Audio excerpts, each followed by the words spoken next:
Hello everyone and welcome to the Ticker.com's news channel on YouTube.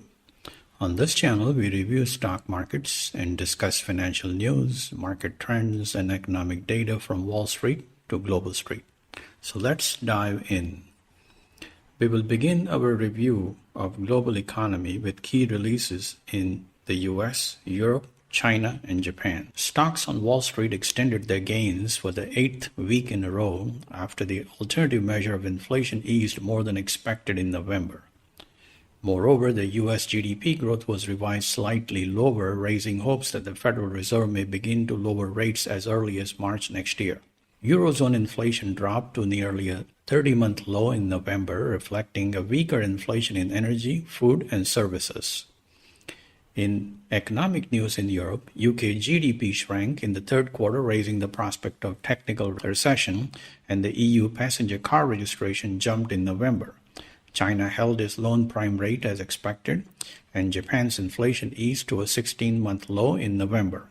Japan's trade deficit in November also plunged 62% after imports dropped 12% and exports eased a fraction. We now review developments in financial markets and how markets were impacted by the latest economic data. The yield on the 10-year U.S. Treasury dropped to a 5-month low despite several Fed officials pushing back against the narrative that the Federal Reserve is ready for multiple rate cuts in 2024. Gold traded higher to $2,065 and approached a record high as traders solidified bets for interest rate cuts in 2024. WTI crude oil prices rose above $74 a barrel after Angola announced its plan to leave the OPEC Plus and tensions remained high in the Red Sea area. TTF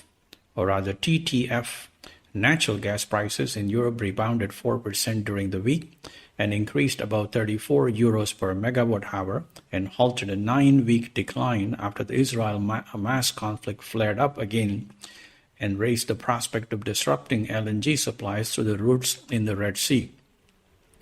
The euro rebounded to $1.10, the level last seen in August, after the PCE price index eased in November and reinforcing bets that the Fed will start cutting rates next year. The yen rebounded to 142 against the dollar, a 5-month high after Japan's overall and core inflation eased in November and dropped to a 16-month low. The S&P 500 index and the Nasdaq Composite extended gains for the 8th consecutive week after the PCE price index eased in November. European markets retained an upward bias.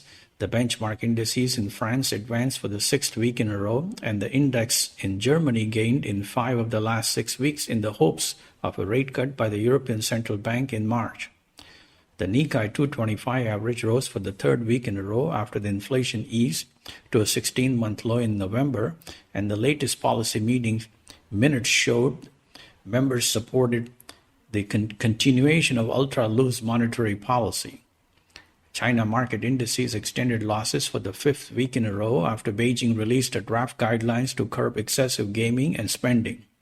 India market indices halted a severe, or rather 7-week rally on the worries of rising coronavirus cases and heavy profit booking. We now review the latest earnings release, merger deals, and several technology, media, and healthcare companies were in focus. IBM agreed to acquire the Germany-based software Aegis enterprise tech business for over 2 billion euros in cash.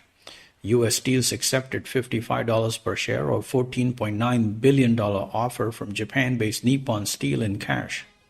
Southwest Airlines, the 4th largest U.S. airline, reached a $140 million agreement for a flight reservation system meltdown, leading to a cancellation of 17,000 flights last December, stranding 2 million passengers. Illumina, the San Diego-based biotech company, said it plans to divest its acquisition of cancer screening company Grail after losing an antitrust appeal. Anheuser-Busch InBev was in focus after the union representing workers called for a strike in February if the current wage negotiations fail. Adobe and Figma said they plan to cancel their $20 billion merger plan, citing regulatory hurdles.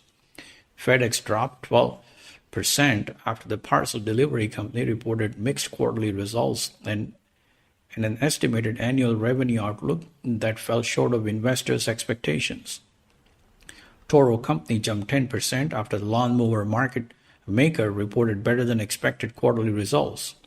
Micron Technology, the advanced semiconductor chip maker, reported better than estimated revenue and a smaller than expected loss in its latest quarter.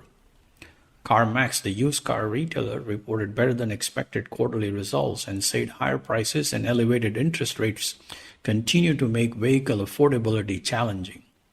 Warner Brothers Discovery and Paramount Global were reportedly engaged in preliminary merger talks. Nike dropped 13% after the athletic shoe and sportswear maker lowered its annual sales growth outlook. Karuna Therapeutics soared 47% after Bristol Myers agreed to pay $330 per share, or $14 billion for the biotech company. France-based Iliad Group proposed to merge its Italian business with Vodafone Italia and valued the Vodafone Italia at 10.5 billion euros. Looking ahead next week, economic news is expected to dominate headlines and few companies are scheduled to release earnings. In the U.S., investors are looking ahead to the release of home price index, international trade balance, housing market updates, and weekly energy market update. In Europe, Spain is scheduled to release its retail sales and inflation update. In Asia, India is expected to release its foreign exchange reserve and current account balance.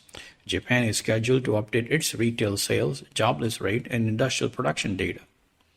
You can read daily U.S. and global financial market news, earnings calendar, stock movers, and economic updates on ticker.com and 123jump.com.